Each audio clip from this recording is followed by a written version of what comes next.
নমস্কার। আজ রবীন্দ্র জয়ন্তী উপলক্ষে আমি জীবন স্মৃতির একটি অংশ পাঠ করছি। বাহির বাড়িতে দোতলায় দক্ষিণ পূর্ব কোণের ঘরে চাকরদের মহলে আমাদের দিন কাটত। আমাদের এক চাকর ছিল, তাহার নাম শ্যাম। শ্যামবর্ণ, দোহারা বালক, মাথায় লম্বা চুল, খুলনা জেলায় তাহার বাড়ি। সে আমাকে ঘরের একটি নির্দিষ্ট স্থানে বসাইয়া আমার চারিদিক খড়ি দিয়া গণ্ডি কাটিয়া দিত। গম্ভীর মুখ করিয়া তর্জনী তুলিয়া বলিয়া যাইত, গণ্ডের বাহিরে গেলে ভীষণ বিপদ। বিপদটা আধি ভৌতিক কি আধি দৈবিক তা স্পষ্ট করিয়া বুঝিতাম না, কিন্তু মনে বড় একটা আশঙ্কা হইত। গণ্ডি পার হইয়া সীতার কি সর্বনাশ হইয়াছিল তাহা রামায়ণে পড়িয়াছিলাম। এই জন্য গণ্ডিটাকে নিতান্ত অবিশ্বাসের মতন উড়াইয়া দিতে পারিতাম না। জানলার নিচেই একটি খাট বাঁধানো পুকুর ছিল। তাহার পূর্ব ধারের প্রাচীরের গায়ে প্রকাণ্ড একটা চীনা বট, দক্ষিণ ধারে নারিকেল শ্রেণী।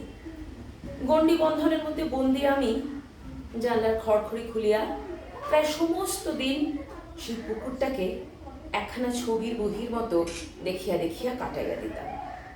সকাল হইতে দেখিতাম প্রতিবেশীরা একে একে স্নান করিতে আসিতেছে। তাহাদের কে কখন আসিবে আমার জানা ছিল। প্রত্যেকে স্নানের বিশেষত্বটুকুও আমার পরিচিত। কেহ বা দুই কানে আঙুল চাপিয়া ছুপ ছুপ করে দ্রুত বেগে কতগুলি ডুব দিয়া পাড়িয়া চলিয়া যাইত। কেহ বা ডুব না দিয়া গামছায় জল তুলিয়া ঘন ঘন মাথায় ঢালিতে থাকত। কেহ বা জলের উপরিভাগের মলিনদে আড়াইবার জন্য বারবার দুই হাতে জল কাটাইয়া লইয়া হঠাৎ একসময় ঝাঁ করিয়া ডুব পাড়িত। কেহ বা উপরের সিঁড়ি হইতেই বিনা ভূমিকায় সশব্দে জলের মধ্যে ঝাঁপ দিয়া পড়িয়া আত্মসমর্পণ করিত। কেহ বা জলের মধ্যে নামিতে নামিতে এক নিঃশ্বাসে কতগুলি শ্লোক আওড়াইয়া লইত। কেহ ব্যস্ত কোন মতে স্নান সারিয়া লইয়া বাড়ি যাইবার জন্য উৎসুক। কাহারও বা লেশ মাত্র ব্যস্ততা নাই। ধীরে সুস্থে স্নান করিয়া গা মুছিয়া কাপড় ছাড়িয়া খোঁচাটা 2-3 বার ঝাড়িয়া বাগান হইতে কিছু বা ফুল তুলিয়া মৃদু মন্দ দোদুল গতিতে স্নান সিদ্ধ শরীরের আরামটিকে বায়ুতে বিকীর্ণ করিতে করিতে বাড়ির দিকে তাহার যাত্রা। এমনি করিয়া দুপুর বাজিয়া যায়, বেলা 1টা হয়। ক্রমে পুকুরের ঘাট জনশূন্য নিস্তব্ধ। কেবল রাজহাঁস ও পাতিহাঁসগুলি সারা বেলা ডুব দিয়া বুগলি তুলিয়া খায় এবং চক্ষু চালনা করিয়া ব্যতিব্যস্ত ভাবে পিঠের পালক সাফ করিতে থাকে। পুষ্করিণী নির্জন হইয়া গেলে সেই বট গাছের তলাটা আমার সমস্ত মনকে অধিকার করিয়া লইত। মনের চক্ষে সেখানে যে কাহাদের দেখিতাম আর তাহাদের ক্রিয়াকলাপ যে কিরকম আজ তাহা স্পষ্ট ভাষায় বলা অসম্ভব। শুধু এটুকু মনে পড়ে, এই বটটিকে উদ্দেশ্য করিয়া একদিন দেখিয়াছিলাম, নিশি দেশি দাঁড়িয়ে আছো, মাথায় লয়ে জট, ছোট ছেলেটি মনে কি পড়ে ওগো প্রাচীন বট। কিন্তু হায়, সে বট এখন কোথায়?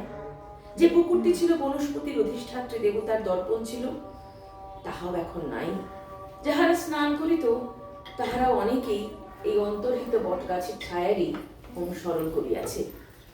আর সেই বালক আজ বাড়িয়া উঠিয়া নিজের চারিদিক হইতে নানা প্রকারের ঝুড়ি নামাইয়া দিয়া বিপুল জটিলতার মধ্যে সুদিন দুর্দিনের ছায়া রুদ্রপাত গণনা করিতেছে।